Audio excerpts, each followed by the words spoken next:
নিচের কোনটি বাণিজ্যিক ব্যাংকের প্রাথমিক কাজ নয়? সঠিক উত্তর বীমা সেবা প্রদান। ভারতীয় সিভিল সার্ভিসগুলিকে কয়টি গ্রুপে ভাগ করা হয়েছে? সঠিক উত্তর হলো 4টি। ভারতের সবুজ বিপ্লব কোন ফসলের বর্ধিত উৎপাদনের সাথে জড়িত? সঠিক উত্তর হলো গম। নিচের মধ্যে কে ভারতের প্রথম গভর্নর জেনারেল ছিলেন? সঠিক উত্তর হলো রাজা গোপালচারী। বিশ্ব ব্যাংকের সদর দপ্তর কোন শহরে অবস্থিত? Washington DC. লাল গ্রহ নামে পরিচিত কোন গ্রহ? সঠিক উত্তর হলো মঙ্গল গ্রহ। জাতিসংঘ কত সালে প্রতিষ্ঠিত হয়? 1945 সালে। টেলিফোন কে আবিষ্কার করে?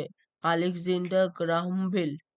ভারতের রাষ্ট্রপতি একটি নির্বাচিত কলেজ দ্বারা নির্বাচিত হন, যার মাধ্যমে হয়েছে এওবি মানে সংসদের সদস্য ও আইনসভার সদস্য। সোনার রাসায়নিক প্রতীক কি?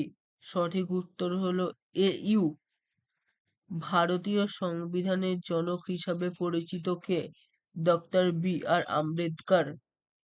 পলাশী যুদ্ধ কত সালে সংঘটিত হয়েছিল? 1754 সালে। ভারতের প্রথম মহিলা প্রধানমন্ত্রী ছিলেন ইন্দিরা গান্ধী। বিখ্যাত নাটক ম্যাকবেথ কে রচনা করেন? William Shakespeare.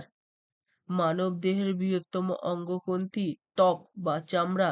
জাপানের মুদ্রা হলো ইয়েন। ভারতের সর্বোচ্চ বেসামরিক পুরস্কার হলো ভারতরত্ন। বিখ্যাত শিল্পকর্ম মোনালিসা কে এঁকেছেন? Leonardo da Vinci. তড়িৎ প্রবাহের SI একক কি? অ্যাম্পিয়ার। নাসার সংক্ষিপ্ত রূপ কি? National aeronautics and space administration. Nobel পুরস্কার বিজয়ী প্রথম আমেরিকার কে? মারি কুরি। বিশ্বের দীর্ঘতম নদী হলো নীলনদ। পৃথিবীর বায়ুমণ্ডলে কোন গ্যাসের সর্বোচ্চ বেশি? নাইট্রোজেন। DNA শব্দের অর্থ কি? Deoxyribonucleic acid. To kill and Macbeth বইটির লেখক কে? হাম্পার লি।